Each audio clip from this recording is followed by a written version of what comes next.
पाप कर्म दंड को भी काट सकता है। अभी तक जिस भी संत व महापुरुष से मिले उन्होंने यही बताया कि पाप कर्म फल भोगने से ही समाप्त होगा।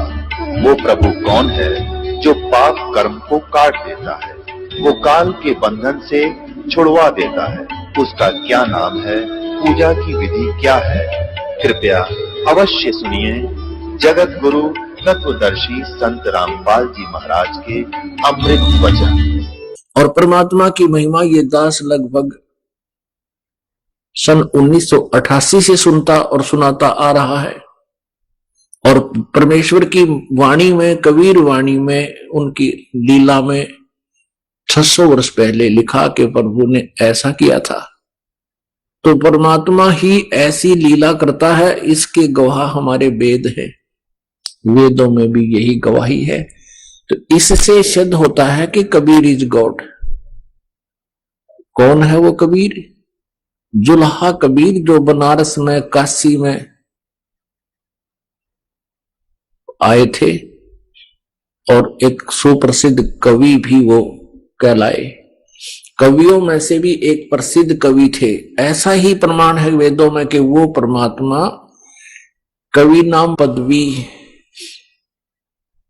क्योंकि अपनी वाणी को, अपने सच्चिदानंद घन ब्रह्म की वाणी को लोकोक्तियों के माध्यम से, दोहों के माध्यम से, शब्दावलियों के माध्यम से बोलने के कारण वो एक कवि भी कहलाता है। लेकिन वो होता है भगवान। पुण्यात्माओं, अन्य भी कवि हैं, वो भी प्रसिद्ध हैं, लेकिन उनकी वाणी में और परमात्मा की वाणी में बहुत अंतर है। परमेश्वर ने पूरी सृष्टि रचना बताई, अपने द्वारा रची हुई, और वेद गवाही देते हैं वो परमात्मा ऐसी लीला करता है। और वही कबीर देव जी ने ही की है। ऋग्वेद मंडल नंबर 9 सूक्त नंबर 96 के मंत्र 16 से 21 तक स्पष्ट किया गया है, हे परमात्मा आपका असली नाम क्या है वो बताइए। फिर 17-18 में बताया कि उसका नाम कबीर है, और अपनी लोकोक्तियों के माध्यम से अपनी वाणी को, अमर वाणी को, सच्चिदानंद घन ब्रह्म की वाणी को बोलने से वो प्रसिद्ध कवियों में से भी एक पदवी प्राप्त करता है। लेकिन वो होता है परमात्मा, और वो तीसरे मुक्ति धाम में विराजमान है। और भी बहुत ढेर सारे प्रमाण है। परमात्मा नरवत, मनुष्यवत और अग्नि तनवसी, वेदों में बहुत प्रमाण है कि परमात्मा शरीर है, उसका मनुष्य जैसा ही शरीर है। तो वो परमात्मा स्वयं ऐसी लीला करते हैं, एक जीवन ऐसा वो करते हैं। ऋग्वेद मंडल नंबर 1 सूक्त 31 मंत्र 17 में स्पष्ट किया है कि मनुष्यवत अग्नि, वह परमेश्वर मनुष्य की तरह एक जीवन ऐसे लीला करता है। हे परमात्मा, आप प्रत्येक युग में ऐसा करते हो, एक जन साधारण मनुष्य की तरह अपने कर्म करके, अपने हाथों से निर्वाह करके अपना गुजारा करते हो, मेहनत परिश्रम करके। आप एक बार फिर आइए और हमें उस ज्ञान से परिचित कराइए। तो ये लीला उस परमेश्वर कबीर जी की है, जो वेद भी उसका प्रमाण करते हैं। वही परमेश्वर अपने उस लीलावत सन 1398 में अपने गुण के आधार से प्रकट हुए। नीरू और नीमा नामक जुलाहा दंपति धानक बरादरी के एक यानी कास्ट के वो मुसलमान जुलाहा दंपति उनको उठा ले गया, और लीलावत वहां बड़े हुए, उसी व्यवसाय को करने लगे जिससे वो जुलाहा कहलाए। लेकिन वो पूर्ण परमात्मा थे, वो परम अक्षर ब्रह्म है, थे और आज भी हैं और आगे भी वही है। उस परमेश्वर ने हमें आकर के ज्ञान दिया है और रह रह कर हमें समझा है कि तुम कहां फंसे पड़े हो, तुम कहां रह रहे हो। ये तुम्हारा स्थान नहीं है, ये तुम्हारा धाम नहीं है, तुम यहां गलत रह रहे हो। और जिस सुख को तुम सुख मानते हो, ये सुख नहीं है। झूठे सुख को सुख कहे, मान रहा मन मोदे। ये सकल चबीना काल का, कुछ मुख में कुछ गोद। परमात्मा में याद दिलाते हैं कि ये झूठा सुख है, इसको तुम सुख मानते हो। जैसे हम किसको सुख मानते हैं? संतान हो जावे। संतान में भी हम पुत्र को ज्यादा जो है ना महत्व देते हैं। ये भी काल की एक भूल भुलैया है। अब समाज के अंदर ऐसा होता है, जैसा भी कोई रीति चल पड़ती है, फिर हम उसी के भावर में फंसे रहते हैं, उससे बाहर नहीं आ सकते। परमात्मा की कृपा होती है किसी साधु संत पुण्यात्मा के ऊपर, भक्त पर, या मालिक स्वयं आकर के उस भंवर से हमें निकालकर अच्छी दिशा देते हैं। कि यहां परमात्मा कहते हैं कि बेटा और बेटी में कोई अंतर नहीं होता, क्योंकि परमेश्वर जो करता है उसका काम कोई भी निष्प्रयोजन नहीं होता। हम आधे से ज्यादा दुखी जो होते हैं अपने द्वारा बनाई हुई इस काल प्रेरणा से, परंपराओं से दुखी होते हैं। पहले एक परंपरा थी कि किसी बहन का पति मृत्यु को प्राप्त हो जाता था तो वो साथ में उसी चिता में फूंक दी जाती थी, उसको सती होना कहते थे। और ये ऐसी भंवर थी, इसे कोई निकल नहीं सकता था, और न चाहते हुए भी उसको जलना पड़ता था परंपरा के कारण, नहीं तो उसका जीवन हराम कर देते थे। तो वो कोई परंपरा थी। एक आदमी मर गया, उसका संस्कार इतना ही था, और फिर उसके साथ जिंदा फूके। एक तो कर्महीन बनावे, दयाहीन हो गए जो ऐसे जलते हुए को खुद देखकर वो गीत गावे और वो जले, और जलते समय भी अगर उसने वो रोने लगी तो भी उसको उल्टा कहा करते थे। वो जलना भी उसके लिए व्यर्थ होता यदि वो रो पड़ती। और आग लगे, एक चिंगारी रख के देखियो, छोटी सी अंगारी हाथ पर ऊपर नीचे ऐसे किल की मारे इंसान। तो कहने का भाव ये आधे से ज्यादा जो ऐसी परंपराएं हैं वो हम अपर बना के और आप ही उसमें फंस जाते हैं। ऐसे ही जैसे पहले क्या होता है कि पुत्र ना हो तो वो अपने संतान हो ही मानता ही नहीं। कारण क्या था कि इन भ्रमित करने वाले काल के दूतों ने, इन गुरुओं ने वहम पैदा कर रखा था कि भाई पुत्र ना होना, पुत्र के बिना गति नहीं होती।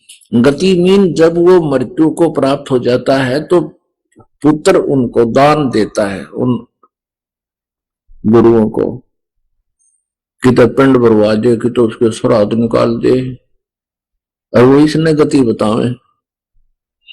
अब परमात्मा ने आके ज्ञान दिया है कि ये तो भाई काल का ही षड्यंत्र है। परमात्मा ने बेटा दे दिया, बहुत अच्छी बात, उस बच्चे को परमात्मा के चरणों में लगाओ, क्योंकि वो भगवान की आत्मा है, हमारे सुपुर्द कर दिया। हम उसके नौकर हैं परम पिता के, और ये सभी उसी के बच्चे हैं, हम तो उसकी आया है।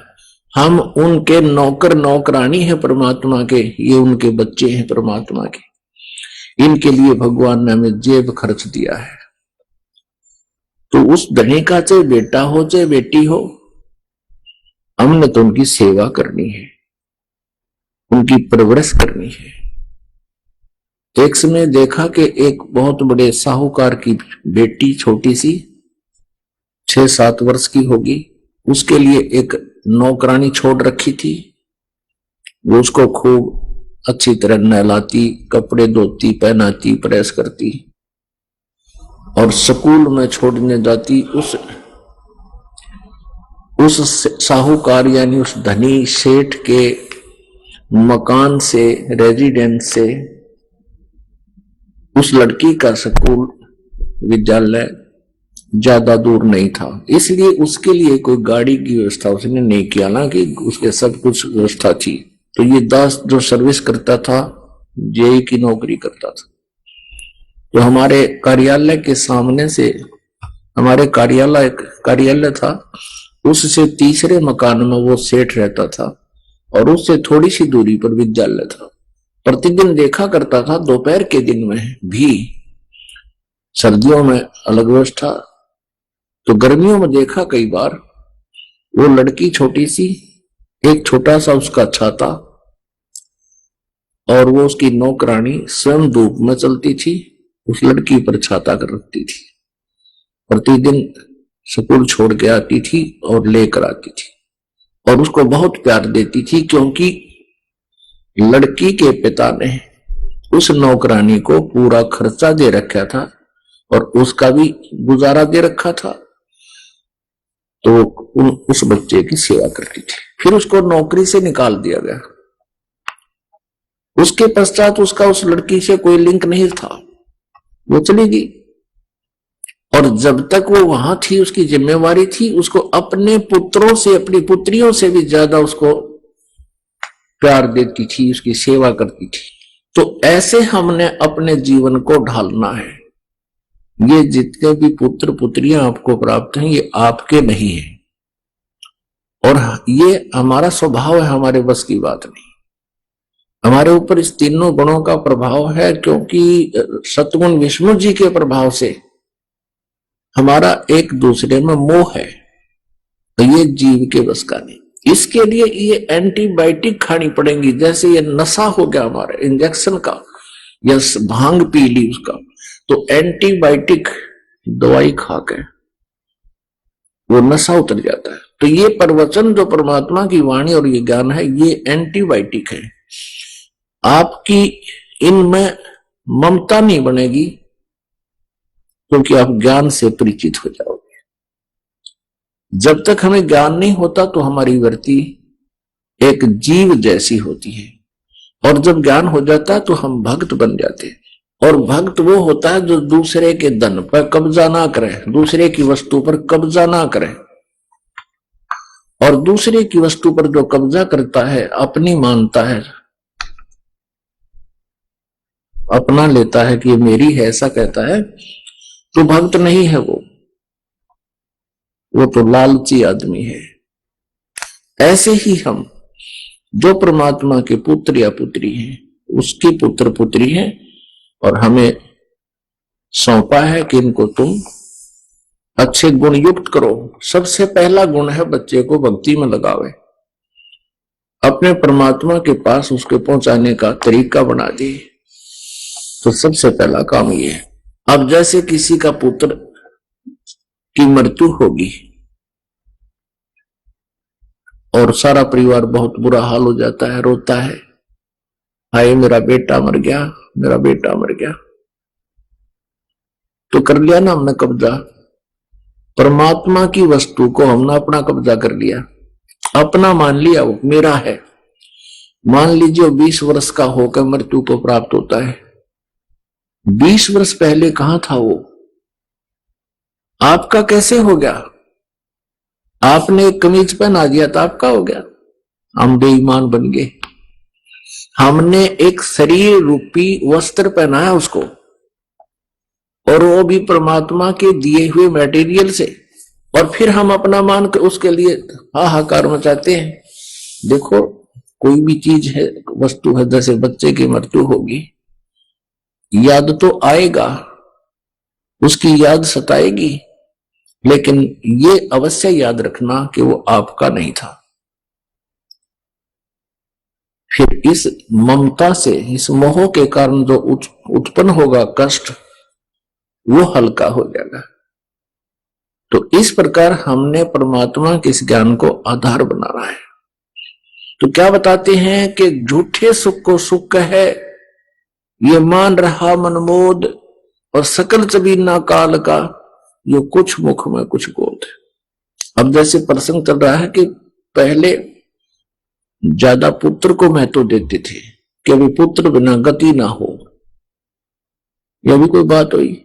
गति तो भगवान के नाम तो होगी, भक्ति करने से होगी, सत्साधना से होगी। मनुष्य जीवन हो, पूरा गुरु हो, सच्ची श्रद्धा से साधक भक्ति करे, उसकी गति होगी। पिंड बनाते हैं श्राद्ध करवाने से, किधर पिंड दान करने से, श्राद्ध करने से, या किधर गंगा अस्थि जल प्रवाह कराने से, ये गति नहीं है। अब विचार करने की बातें ही हमें गुमराह करते थे। जैसे श्री कृष्ण जी की जब मृत्यु हुई, उससे पहले, श्री कृष्ण से पहले उसके सारा परिवार, पूरे पुत्र पुत्र सब नष्ट हो चुके थे, मर चुके थे। श्री कृष्ण जी की गति किसने कराई फिर?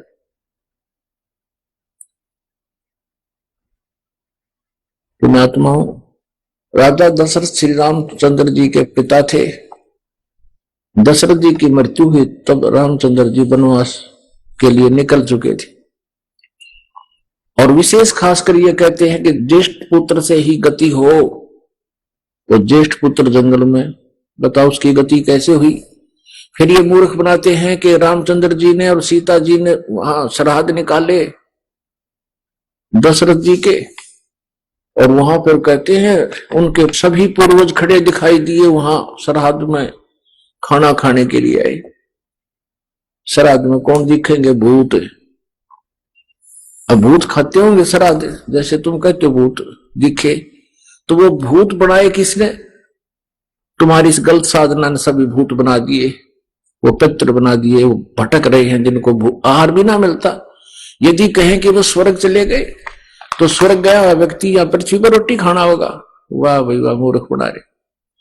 स्वर्ग में तो सारी सुविधाएं यहां से बहुत अच्छी है, तो वो कितने नहीं गए। गलत साधना करने से वो प्रेत आत्मा में भटक रही है। और प्रेत बनाने का यही कारण है कि लोक वेद से उनकी हमने साधना की, फिर हम भी भूत बन गए। श्रीमद् भगवत गीता अध्याय नंबर 9 के श्लोक नंबर 25 में कहा है कि जो देवताओं की पूजा करते हैं देवताओं को प्राप्त होते हैं, जो भूतों की पूजा करते हैं भूतों को प्राप्त होते हैं, और जो मेरी पूजा करता मुझे प्राप्त होता है, ब्रह्म कहता है। तो परमेश्वर कहते हैं राम रमै सो राम है, और देव रमै सो देव, भूत रमै सो भूत बनेगा, समझ सकल सुर भेद। कबीर साहब जी कहते हैं भूत पूज कर भूत बनोगे और वो तेरा जीव प्रलय हो जाएगी। तो यहां परमात्मा हमें याद दिलाना चाहते हैं कि पुत्र से गति नहीं होगी, पुत्र हो या पुत्री परमात्मा की गिफ्ट, परमात्मा की देन और परमात्मा के बच्चे। हमारा जो कर्तव्य है वो पूरा कीजिए, और फिर आप भी भक्ति कीजिए, और बेटा और बेटी को भी साधना में भक्ति में लगाइए। तो इस प्रकार हमने इन काल की जो रीति रिवाजें हैं इनसे भी ऊपर उठना होगा, तब हम परमात्मा पा सकते हैं। क्या कहते हैं भगवान?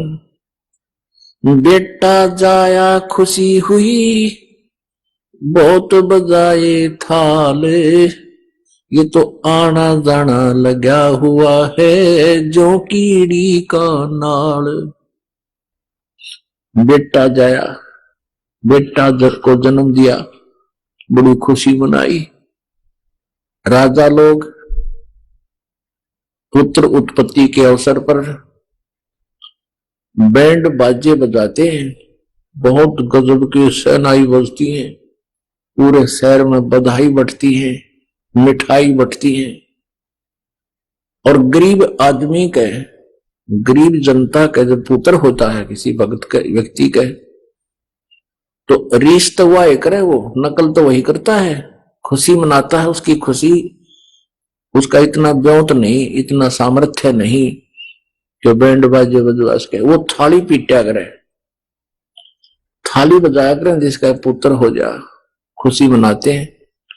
और अड़ोस पड़ोस के अंदर सबको पता तो होता है कि उनके पुत्र वधू को बच्चा होने वाला था। जिसके घर में थाली की आवाज आ गई समझ जाते थे उनका पुत्र प्राप्ति होगी।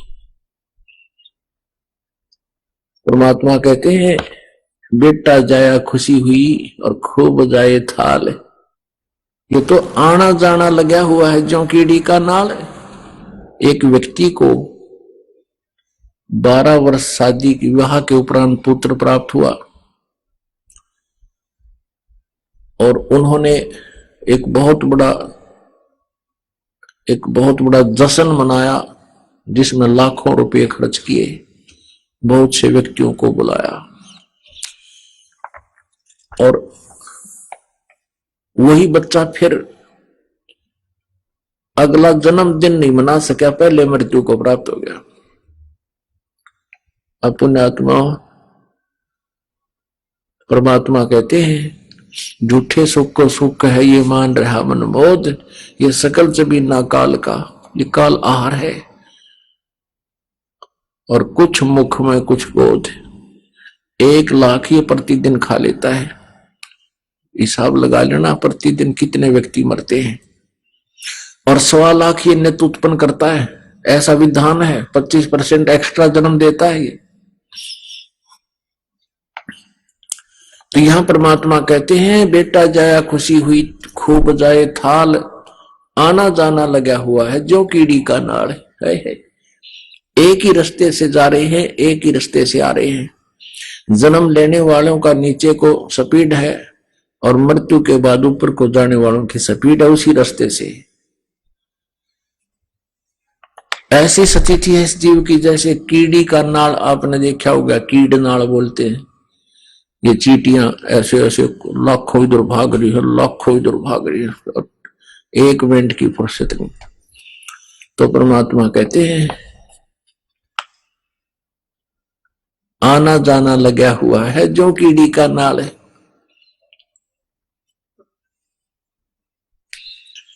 कहने का भाव ये है परमात्मा का कि मान लीजिए परमात्मा ने आपको पुत्र दिया, इसमें खुशी मनाने की आवश्यकता नहीं है। इतनी खुशी है कि भगवान ने एक आत्मा भेजी है और हम इसको प्रभु के चरणों में समर्पित करें और उसके सेवा करें, उस परमात्मा के बच्चे की, आत्मा की, लड़का हो या लड़की।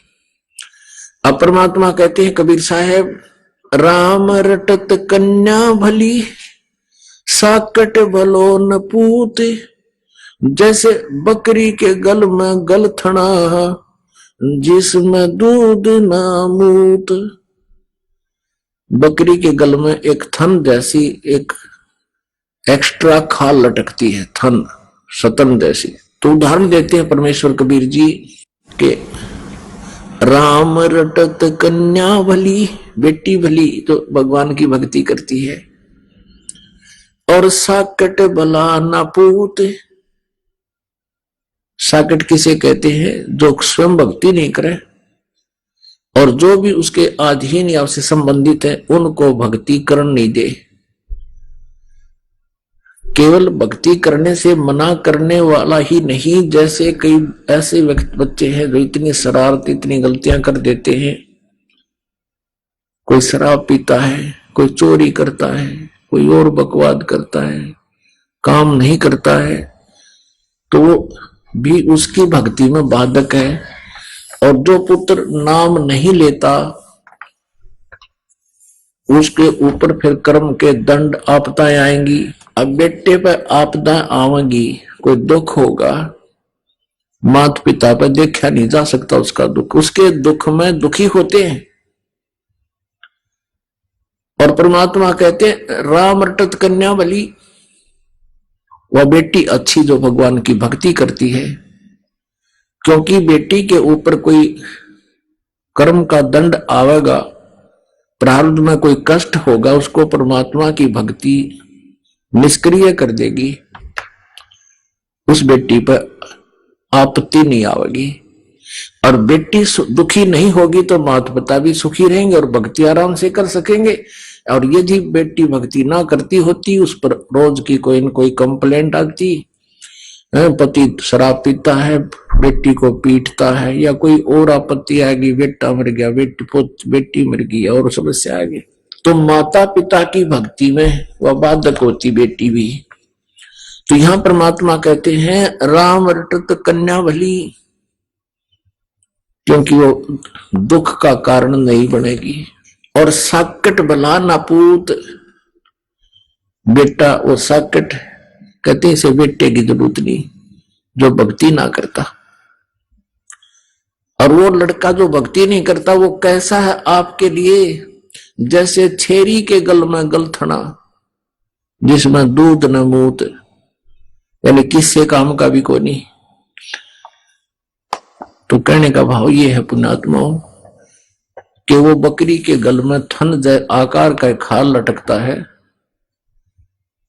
वो उसके गल में व्यर्थ का वजन है, वो यूजलेस है और दुख है उसको, क्योंकि वो एक वजन ठाए फिर रही है।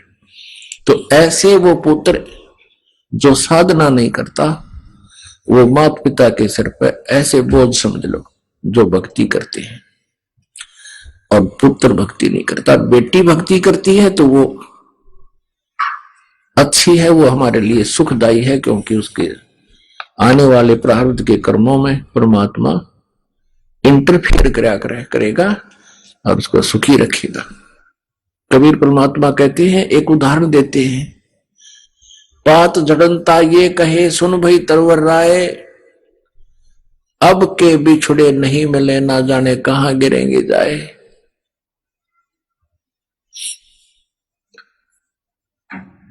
जैसे एक परिवार के सदस्य की मृत्यु होती हो, कोई ऐसी बीमारी हो जाती है कब मृत्यु निश्चित है, फिर वो मन में विचार करता है भगवान ना पता है कहां जन्म होगा, कहां जाऊंगा। तो यहां परमात्मा याद दिलाते हैं कि पात जड़नता यूं कहे सुन भई तरवर राय, अब के बिछुड़े नहीं मिले ना जाने कहां गिरेंगे जाए। अब तरवर यानी पेड़ उसको कहता है, तरवर कहता पात से सुनो पात एक बात, यहाँ की तो यह है रीति है एक आवे एक जात।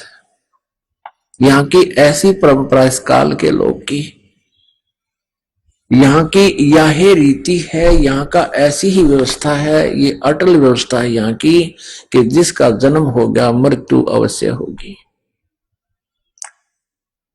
तो वो स्थान कहाँ है जहां ऐसी व्यवस्था नहीं है? क्योंकि हम कोई भी मृत्यु नहीं चाहता। बता, मृत्यु भी कोई चीज है। और किस लिए? जब आज हम कितने अपना चाहे दुखी हैं चाहे सुखी हैं, परिवार है, संपत्ति है, छोटी मोटी जैसी भी है, अब हम देख कितने खुशी खुशी रह रहे हैं, अरे एक मिनट में मृत्यु हो जाती है। तो ये क्या हमारे साथ एक बहुत बड़ा धोखा है। हमारे को कति मूर्ख बना रखा है चौड़े में। प्रतिदिन हम देखते हैं उसका पुत्र मर गया, उसकी पुत्री मर गई, उसका दो परिवार के सदस्य एक एक्सीडेंट में मर गए। अपना डर गति नहीं, अपनी चिंता नहीं, हम फिर भी ऐसे मस्ती में रहते हैं। परमात्मा कहते हैं, मौत बिसारी बावड़े तो अचरज कर दिया कौन, तन माटी में मिल जाएगा जो आटे में लौन। एक बार युधिष्ठिर जी से यक्ष ने प्रश्न किए थे कि इस विश्व में सबसे बड़ा आश्चर्य क्या है? युधिष्ठिर जी ने उत्तर दिया था कि सबसे बड़ा आश्चर्य ये है कि हम प्रतिदिन अन्य को मरते हुए देखते हैं परंतु अपने मरने की चिंता कभी नहीं होती। तो यहां परमात्मा कबीर जी कहते हैं कि मौत भूल गया बावड़े, तने अचरज किया कौन, और तन माटी में मिल जाएगा जो आटे में लौन। अब मृत्यु वैसे तो सभी को पता है मृत्यु होगी, आपको भी पता है, लेकिन हम ये सोच करके अभी मृत्यु नहीं होगी क्योंकि अभी तो मैं 60 वर्ष का हूं, मनुष्य का जीवन 100 वर्ष तक बताते हैं, तो हमने अटकल ला रखी है कि 40 वर्ष तो और जीवन रहेगा ही रहेगा। अब कोई 20 वर्ष का है, उसकी तो कहना है क्या बहुत लंबी उम्र होगी। तो अब खाक लंबी है, 1 मिनट में मृत्यु हो जाती है, क्या लंबी है ये? ना जाने काल की कर डारे किस विध ढल जा पासावे, और जिनाते सरते मौत खुड़क दी उन्हानू केड़ा हासावे। एक समय आदमी नानक साहिब जी के पास जैसे भगतजन जाते हैं संतों के दर्शनार्थ, कुछ तो अनुयायी होते हैं, कुछ अन्य आ जाते हैं श्रद्धालु। वो पूछते हैं कि प्रभु आप कभी हमने यानी खुशी दिखाई नहीं दिए, कोई विशेष आपके चेहरे पर विशेष खुशी के चिन्ह नहीं, आप मायूस से रहते हो, क्या कारण है? तो उन्होंने कहा, नानक साहब जी ने कहा कि ना जाने काल के कर डारे और किस विध ढल जा पासा वे, जिना ते सरते मौत खुड़क दी उन्होंने केड़ा हसावे। अपने आत्माओं के संतों को पता हो जाता है कि यहाँ किस चीज पर खुशी मना रहे हैं, क्या पर बैंड बाजे बाजे ब्याह होता है तो धरती आकाश एक कर दे हैं मूर्खता के कारण ये प्राणी। और आजकल तो एक बीमारी और नई लागी डीजे बजाने की, और एक और नया सांग करने लग गए सारे नाचे बार, बेटा वीर बेटी भी, बाप वीर माँ भी, एक कंदर हो गए सारे बिना ज्ञान के, शर्म रही ना लाज रही। और किस लिए नाच रहे हो? पुत्र का विवाह हो रहा है। एक समय ऐसे तो बहुत घटना घटती है, पर एक आधी तो हर दिन छू जाती है। एक समाचार पत्र में लिखा था कि रोहतक का एक लड़के का विवाह था। पहले दिन के चित्र ले रखे थे, डीजे बना के बचा लाकर नाच रहे थे, डांस कर रहे थे, मस्ती कर रहे थे। अगले दिन बारात जानी थी सवेरे। कलानौर के पास रोहतक से 20 किलोमीटर दूरी पर, 15-20 किलोमीटर की दूरी पर एक कस्बा है कलानौर, उसके पास एक्सीडेंट हो गया। दूल्हा भी मर गया, 4-5 और मर गए। एक ही सदस्य, एक ही घर के 3 सदस्य, 2-3 सदस्य मर गए। अब पहले दिन तो वो डांस हो रहा था और फिर वो टक्कर मार रहे हैं, अब कर लो डांस। तो संतों की बातों पर विचार करना चाहिए जब भक्ति करना चाहते हो। परमात्मा का आदेश है और महापुरुषों ने भी यही ज्ञान दिया है कि यहां कोई भी चीज ऐसी नहीं है जिसके ऊपर आप खुशी बना सकते हो। परमात्मा कहते तुम तो एक पुत्र और उसके ब्याह में फूले नहीं समाते, 1 लाख पूत 1.25 लाख नाती, उस रावण के आज दीवान बाती। कैसा काल की करड़ाई आई, 1 लाख पुत्र थे, 1.25 लाख एक से एक शक्तिशाली और समृद्ध रिश्तेदार थे। आप जी का हमारा तो एक कोई रिलेटिव अच्छा कोई MP MLA हो जाए, हम तो फूले नहीं समावा और धरती तो अलजा ना जाने के गलतियां कर दिया। तो परमात्मा याद दिलाते हैं 1 लाख पूत 1.25 लाख नाती, उस रावण का आज दीवान बाती। क्या कहते हैं, आवत संग ना कोई जात संगाती। रावण के 1 लाख पुत्र थे और सारे मृत्यु को प्राप्त हुए राम रावण युद्ध में, और उसका कोई दीपक जलाने वाला शेष नहीं रहा और फूला नहीं समावा था। मेरे 1 लाख बेटे, किसी का एक पुत्र हो जाता है तो वो एक बड़ा खुशी हो जाता था। और अभी 20-30 वर्ष पहले, 40 वर्ष पहले तो जितने पुत्र हो जाए उतने थोड़े, और जितने ज्यादा पुत्र हो उतना गुणा खुश फूला नहीं समावा मानस। व्यक्ति की ऐसी स्थिति थी। अब परमात्मा कहते हैं 1 लाख पूत 1.25 लाख नाती, उस काज की कोई दीपक लाने वाला नहीं। इस काल के लोक में किस वस्तु को तुम अपनी मानकर बोल रहे हो भगवान, और बैठ गए जम के यहां पर, ये स्थान तुम्हारा नहीं है, ये ठिकाना तुम्हारा नहीं है। या तो मनुष्य जीवन इसलिए मिला था कि आप परमात्मा को याद करो, भक्ति करो। परमेश्वर कबीर जी ऐसे बताने आए थे अपने बच्चों को कि तुम मेरी संतान हो, तुम सतलोक में रहा करते थे, वहां तुम्हारी जन्म मृत्यु नहीं होती थी और वहां कोई कष्ट नहीं था, किसी चीज का अभाव नहीं था, अकाल नहीं गिरते थे, फ्लड नहीं आते थे, भूकंप नहीं आते वहां पर, सदाबहार पेड़ वृक्ष, सदाबहार हर वस्तु। तुम उसको छोड़कर वो सुख यहां तलाश कर रहे हो, यह तलाश, ये सुख नहीं है। वहां सबका अमर शरीर है, आपका परिवार है, आपके वहां पूरे महल के महल खाली पड़े हैं, बहुत सुंदर महल है वो, जहां से आप अपनी गलती से छोड़कर आगे। इस काल ने आपको बहका लिया, बड़े सुंदर बाग बनाऊंगा, बगीचे बनाऊंगा, ये करूंगा। हम जो वहां से पुण्य लाए थे वो भी खर्च करवा दिए इसने, यहाँ पर लूट लिया अपने को। अब आपको भक्ति कराकर उतना ही धनी बनाकर, जितने आप वहां से धन लेकर आए थे उतना ही धनी बना करके और इसका भी कर्जा उतार के तब सतलोक ले जाया जाएगा। परमात्मा कहते हैं, कहे कबीर अंत की बारी, लास्ट समय में, अंत समय में मृत्यु की होगी तब हाथ झाड़ जैसे चला जुआरी। जैसे कोई जुए में हार जाता है लाखों रुपए और फिर हाथ मसलता जाता है, नाश हो गया, अरे नाश हो गया, सब कुछ लुट गया। कहते हैं जो भक्ति सत नहीं करते, सत साधना नहीं करते, कहे कबीर अंत की बारी, हाथ झाड़ जैसे चला जुआरी, ऐसी दशा होगी। तो यहां हम खुशी जो मनाते हैं, हम किसी वस्तु के ऊपर एक विशेष प्रक्रिया करते हैं, जन्मदिन मनाते हैं, उस पर भी पता नहीं के सांग करते, बेमतलब की बकवादे हैं। भगवान ने पुत्र दे दिया, पुत्री दे दी, उनका पालन पोषण करो, उनका पढ़ाओ लिखाओ और फिर उनको भक्ति कराओ, साथ के साथ उनके अच्छे संस्कार बनाओ उन बच्चों में, इतना सा काम है। फिर उनका विवाह कर दो और अपना भक्ति करते रहो, वो भी भक्ति करें, आप भी करो, आप भी पीछा छुटाओ, उन बच्चों को भी उसी दिशा में रखो, उनका भी कल्याण हो। तो आप माता पिता हैं सच्चे। परमात्मा कहते माता सोए सराइए जो पुत्र दे उपदेश।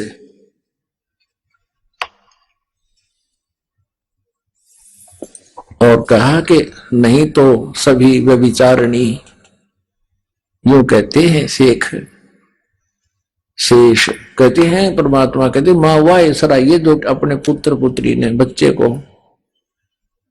ज्ञान दे, बेटा भक्ति करनी चाहिए, ये कुछ दिन का जीवन है, तुम्हारा जीवन सफल होगा, यहां भी सुखी रहोगे, सतलोक चले जाओगे। और नहीं तो कहते हैं फिर वो मां अच्छी नहीं। ऐसे ही पिता के बारे में कहा है कि बच्चे को, अपने को, संतान को, बेटा बेटी को भक्ति पर अवश्य लगाए, ताकि उससे क्या होगा कि आपका 90% भार कम हो जाएगा, जो टेंशन आपको बढ़नी थी। बच्चे भक्ति करेंगे, परमात्मा उनका साथ देगा, नियम में रहेंगे। तो देखो जब तक हम मर्यादा में रहेंगे परमात्मा आंच नहीं आने देगा। और हम नियम भंग कर देते हैं क्योंकि हम ऐसे समाज में रह रहे होते हैं कि वो समाज उस संसारिक क्रियाओं को ही उत्तम मानता है, उनसे हटकर कोई क्रिया करता है तो उनको अच्छा नहीं लगता और वो आपको भी अपने ही बहाव में बहा लेते हैं। ऐसा नहीं होना चाहिए, दृढ़ होना पड़ेगा, परमात्मा के वचन पर रुकना, आपने उस पर स्टैंड करना पड़ेगा। जो गुरु वचन पर डट के कट के फंद चौरासी के ऐसे। तो नानक साहब जी कह रहे थे कि ना जाने काल की कर डारे, किस विध ढल जा पासा वे, और जिनाते सरते मौत खुड़क दीवानों केड़ा हासा वे। फिर नानक जी से पूछा कि हे प्रभु क्या आप सदा ऐसे ही रहते हो? नानक सिंह जी ने कहा भी ना जाने यहाँ के बिजली गिर जा, किस चीज पर खुशी मनाऊं? तो फिर पूछा कि क्या है महात्मा जी आप कभी खुश नहीं होते? तो उन्होंने कहा भी खुशी होता हूं। कब होता हूं खुश? साध मिले साड़ी शादी होंदी, बिछड़ जा दिलगिरी वे, अखदे नानक सुनो जहाना मुश्किल हाल फकीरी वे। साध मिले साड़ी शादी होंदी। नानक जी कहते हैं कि जब मेरे बच्चे साध माने भक्त साधक, साध सोए जो सीधा चाले, बुराइयां त्याग दे, बकवाद नहीं करता, वो साधु होता है, संत होता है, भक्त होता है।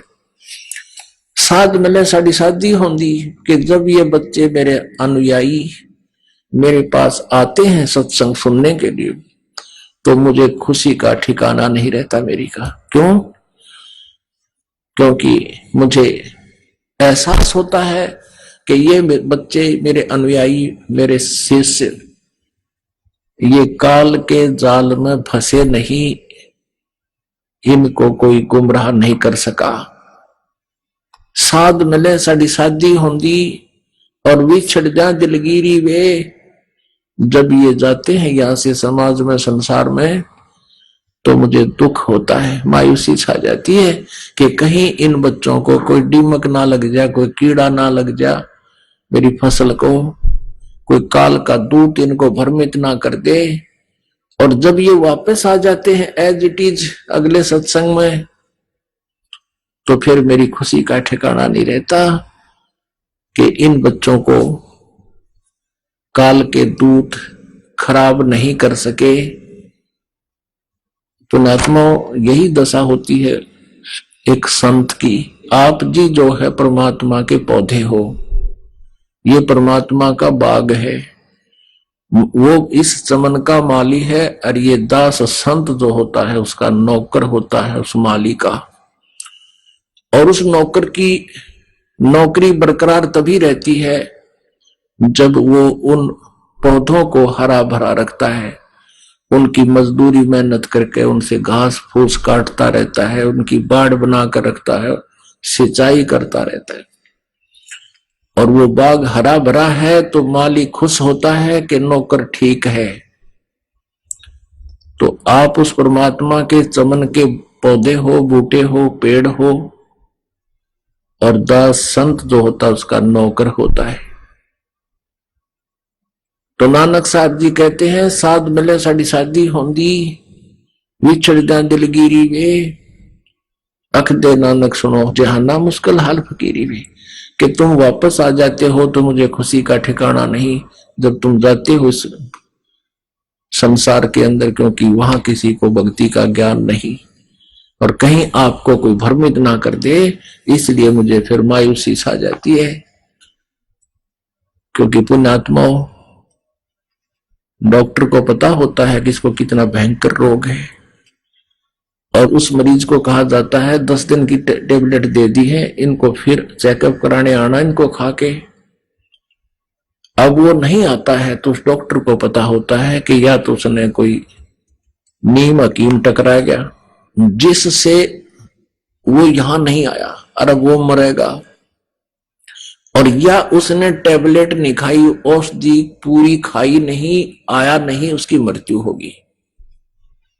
तो पुण्यात्माओं, आप जी को यहाँ जो औषधि दी जाती है, औषधि का मतलब है जन्म मरण के रोग को काटने का एक उपचार किया जाता है, सत मंत्र बताए जाते हैं, ये साधना आप करते हो और आपको बताई जाती है, और आप जाकर के नित्य नियम करते हो, भक्ति करते हो, डेली मंत्र करते हो, तो आप औषधि खा रहे हो, और आप नाम लेगे, मंत्र लेगे, मंत्र जपे नहीं, साधना करी नहीं, मर्यादा रखी नहीं, परहेज रखे नहीं, तो फिर आप नहीं आओगे यहाँ पर, क्योंकि आपको भगवान सहारा दे नहीं सकता, और आपको सुख नहीं हो जिस उद्देश्य को लेकर आए थे, मर्यादा नहीं रखोगे तो भी नहीं होगा।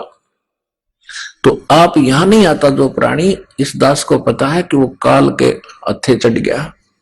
आइए अब हम उन श्रद्धालुओं के अनुभव जानते हैं जो जगत गुरु तत्वदर्शी संत रामपाल जी महाराज जी से दीक्षा प्राप्त कर चुके हैं तथा उनके द्वारा बताए गए भक्ति मार्ग पर चल रहे हैं। नमस्कार सर। सर नमस्कार जी। सर क्या नाम है आपका? मेरा नाम कश्मीर सिंह राणा नाम है जी। कश्मीर जी, आप कहाँ से आए हो? सुंदरनगर डिस्ट्रिक्ट मंडी से आया हूँ सर। सर क्या काम करते हैं आप?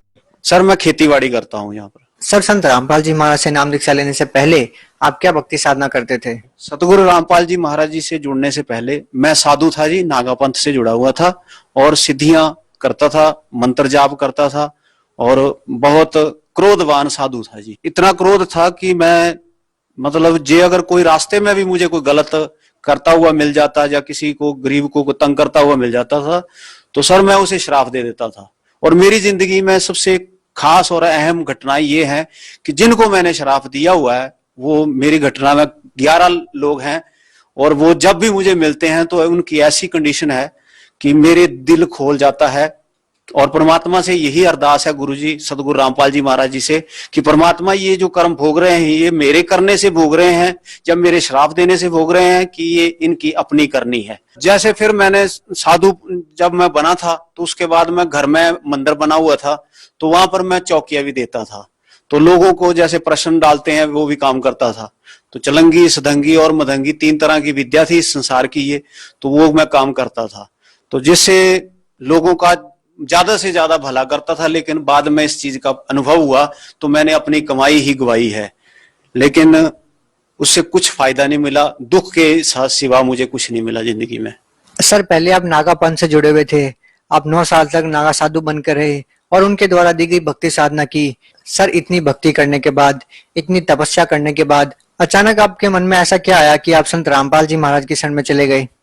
सर मैं भागवत गीता खुद भी पढ़ता था, कुरान शरीफ मेरे घर में है, 18 पुराण भी थे और उनको पढ़ता था, लेकिन मुझे उसका मतलब और मीनिंग नहीं समझ आता था। लेकिन एक दिन अचानक टेलीविजन के आगे बैठा हुआ था तो कुछ थोड़ी सी घटना मैं और भी बताता हूं आपको कि मैंने साधु पुना छोड़ दिया था 9 साल के बाद। तो मेरे जो देवी देवते थे वो मेरे पीछे पड़ गए। लोगों को प्रेत बाधा होती है, मुझे देवता बाधा हो गई। तो उसमें ऐसा हुआ कि सभी देवताओं को, जिसमें से सबसे ज्यादा श्रेष्ठ मानता था मैं शिव भोलेनाथ जी को और बाबा बालकनाथ जी को, तो उनका मैंने घर में मंदिर बनाया हुआ था। तो वो एक दिन ऐसा हुआ कि वो आपस में सब लड़ गए। 33 करोड़ देवी देवता ऐसे हो गया जैसे महाभारत का युद्ध हो रहा है, और लड़ाई हमारी आपस में होती, भगतमती जी के साथ होती और मेरी होती, मेरी घरवाली के साथ मेरी लड़ाई होती। तो उसमें इतना हालात खराब हो गए कि बीमार पड़ने लगे, पशु मरने लगे। मैं खेतीबाड़ी का काम करता हूं, आपको पहले भी बताया।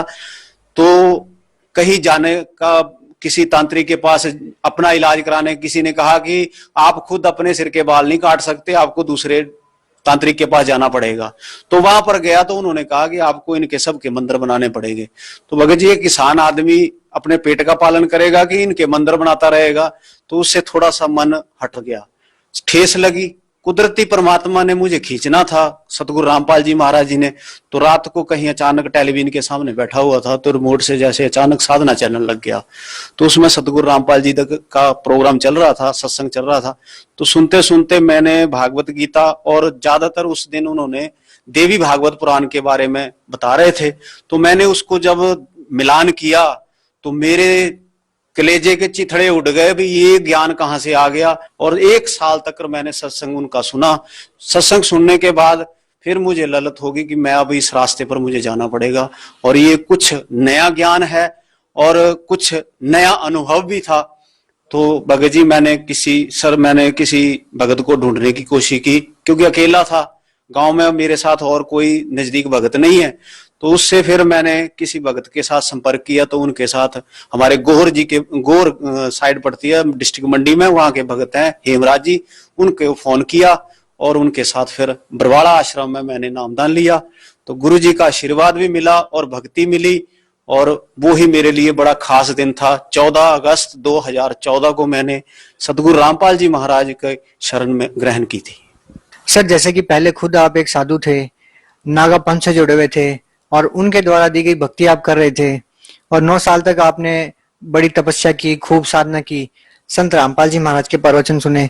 तो सर आपको संत रामपाल जी महाराज के प्रवचनों में, सत्संगों में ऐसा क्या लगा कि आपने एकदम इतने साल से करते आ रहे साधना को छोड़कर संत रामपाल जी महाराज की शरण में आ गए?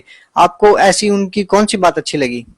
सर भागवत गीता जो हम पढ़ते थे, सतगुरु रामपाल जी महाराज जी के सत्संग सुनने के बाद, जिस वक्त हमने भागवत गीता हम पढ़ते थे, 15वें अध्याय का पहला श्लोक पढ़ते थे, पीपल का वृक्ष, ये संसार एक पीपल का वृक्ष है। लेकिन पढ़ते तो जरूर थे, लेकिन करते नहीं थे।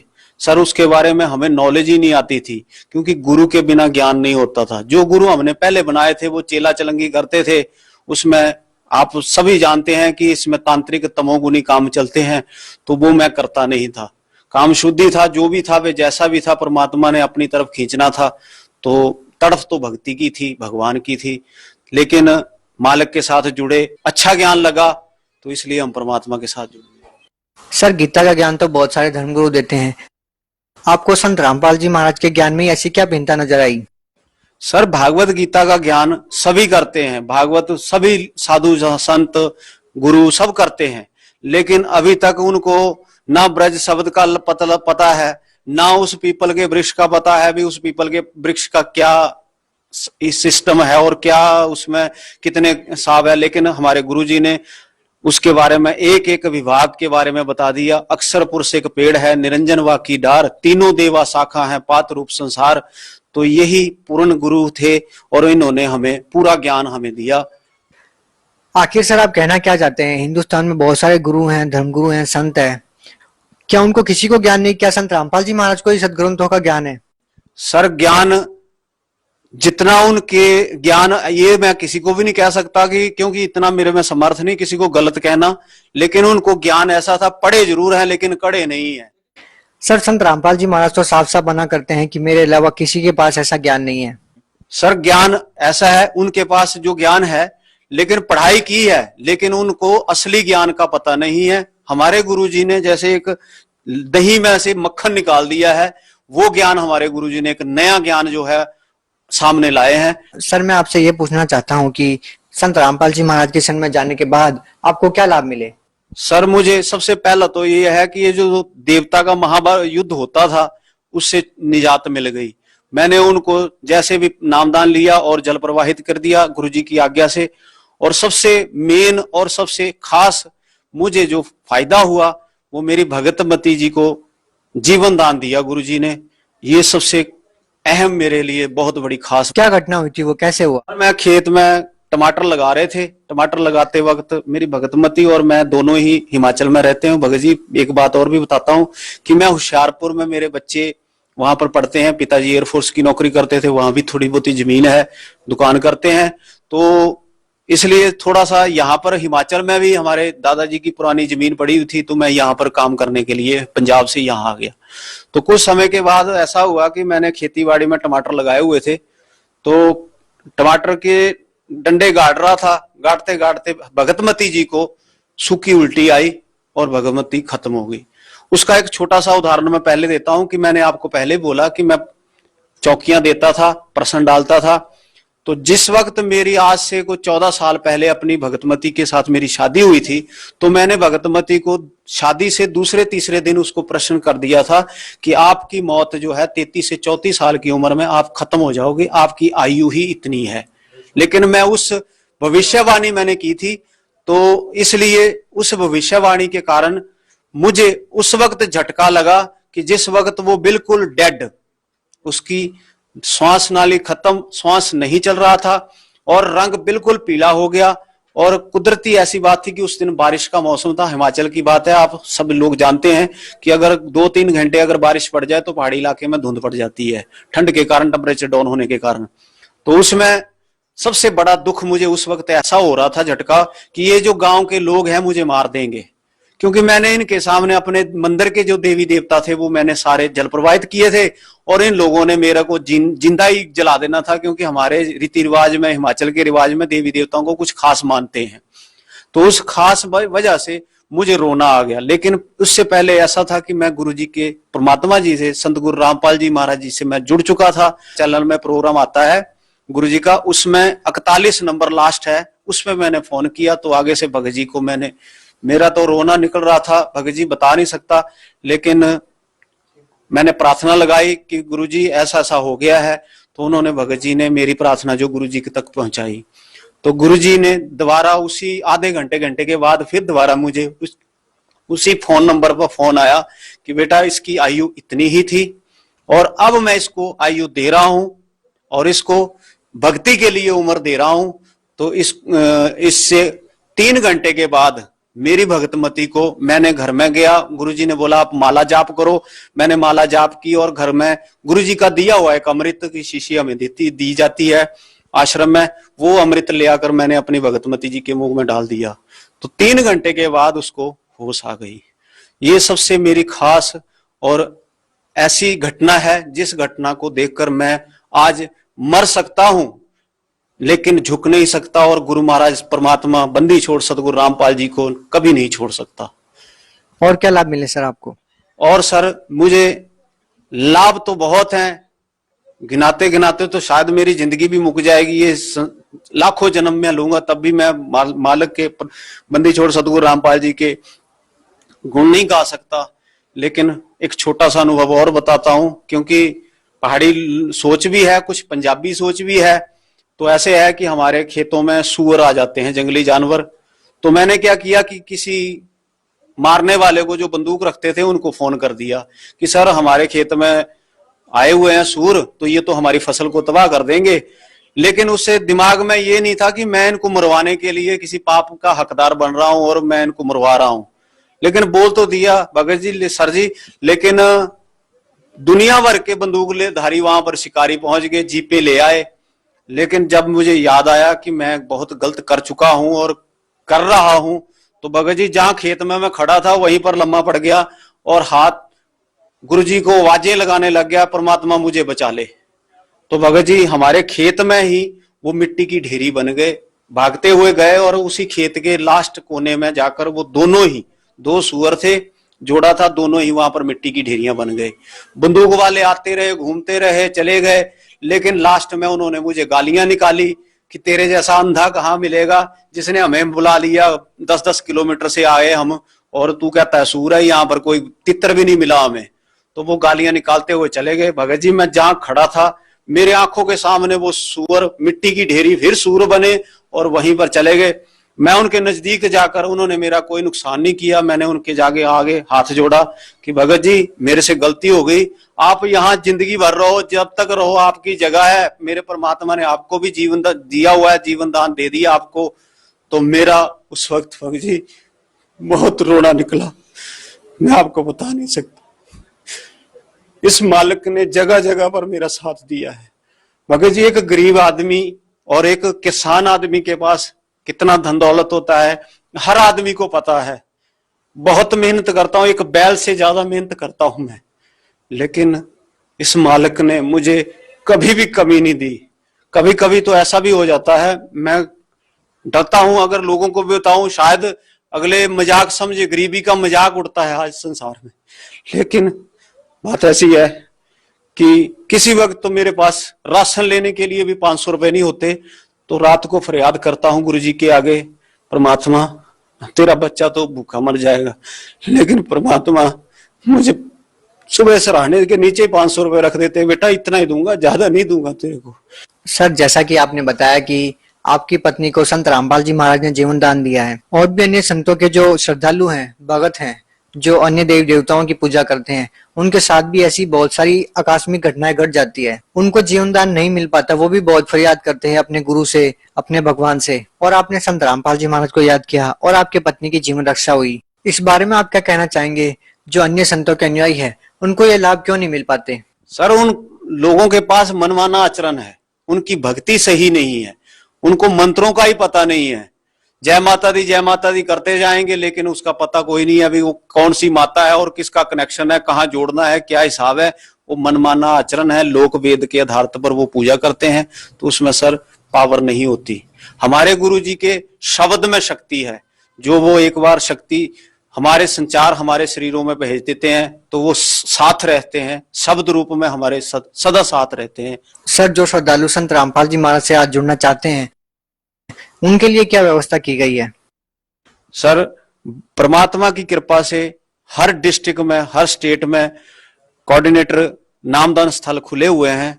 भगत जन चैनल पर नीचे पीली पट्टी आती है, वो गुरु महाराज का, परमात्मा का बंदी छोड़ सतगुरु रामपाल जी का सत्संग आता है, उसमें नीचे पीले रंग की पट्टी होती है, उसमें नाम मोबाइल नंबर दिए होते हैं, उन मोबाइलों पर आप संपर्क करें और आपको कोऑर्डिनेटर जहां पर नाम स्थल केंद्र होगा, आपके नजदीक होगा, उसके बारे में आपको भगत जन बताएंगे। आप वहां जाकर परमात्मा से जुड़ सकते हैं। बहुत बहुत धन्यवाद सर। सत साहेब।